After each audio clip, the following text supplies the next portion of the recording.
I read this article, I don't know, a month or two ago. I don't know how true it is or whatnot, but something about when you're in the shower and the water is hitting the back of your head and your shoulders and your neck and your back, like it somehow releases some sort of, I don't know what it is, to where it gets you, like it stimulates your brain and it makes you think deeper. I don't know. I don't know anything about it, but I was reading something about it and I found it kind of fascinating because throughout my entire life, I find that some of my greatest ideas or some really thought-provoking thoughts come from either when I'm restless and I can't sleep, lying in bed at night, or when I'm in the shower. And I just found that to be really strange.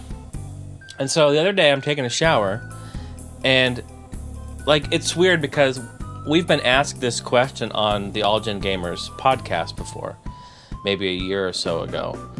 But I was in the shower and it just hit me, and I thought, was 1990 through 1999, was that just a magical moment in time and decade for gaming? Or am I just being nostalgic about it? Like, am I just obsessing over my childhood, my teen years during the 90s? Am I just being nostalgic about it from my childhood? Or were those years really magical for gaming? And it's kind of a really interesting thought. If you think about it, when you break it down, me personally, I think it's both. And I kind of want to have you put down your thoughts and what you think it is. For the 30, 40-somethings right now, you know, this was a time we really grew up and we broke bread during this, this 10-year span. So here's where I think it's magical. Technology. The technology was advancing so much in such a small amount of time with PCs and, cell phone, you name it. Anything technology. The internet was being born and, available to on a consumer level. There was so much happening at that time. I think it was very magical to be there at that time, to watch it grow, to be a part of helping it grow, and just to be involved in that airspace. I think it was quite magical. Yeah, we can sit here and say the 2000s were magical, and I actually feel like they're pretty magical as well.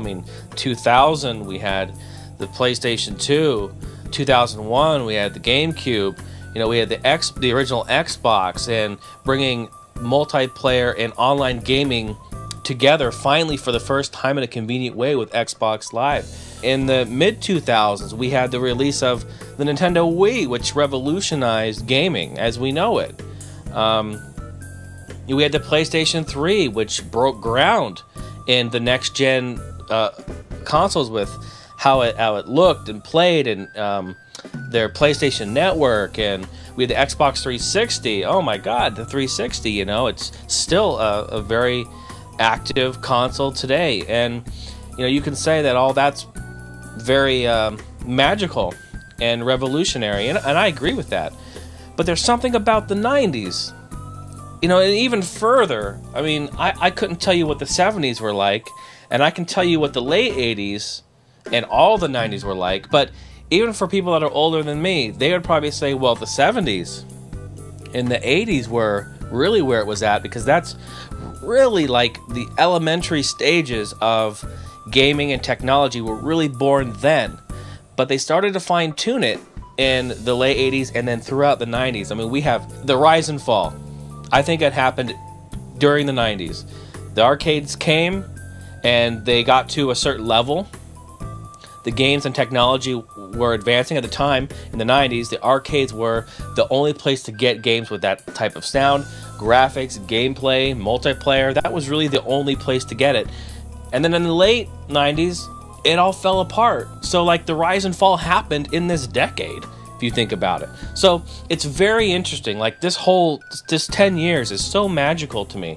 And, you know, we had the release of course, the NES was already out, but, you know, I'm talking about here in the States, you know, 91, we had the Super Nintendo come out, which just completely changed the game with games and sound and graphics and support. I mean, everyone supported that. Everyone was on board with that. You know, we had the Nintendo 64 that came out. There are so many things that happened with Sega, Atari, publishing deals, developers. It was just a magical time for gaming, and I think for me it's a good mix of me being part nostalgic for it in my childhood and realizing that it really was quite magical during those times. I feel fortunate enough to have, you know, been old enough to remember it. I think about it all the time. I think that's why I love gaming. I mean, it's why I love playing games and being interested in games. And that's probably why I love arcade games so much. And that's probably why I love the action, shooter, racing, and quick hit type games. I love that because I was born there. I grew up in the arcades. Every weekend I was going to the arcades, renting games. You know, I mean, that's just what I would do. And probably the reason why I love my 90s jams so much. My pop hits, my slow jams, my gangster rap, all that stuff. I love it. But I just want to put that out to you guys. I mean, it hit me the other night. I was thinking, wow, is it magical or am I just being crazy nostalgic? And I think for me, it's definitely a little bit of both. But what is it for you guys? Let me know in the comments below. As always, I appreciate you guys subscribing and hanging out and contributing and supporting me here. Thank you so much. Have a fantastic rest of your day and game on.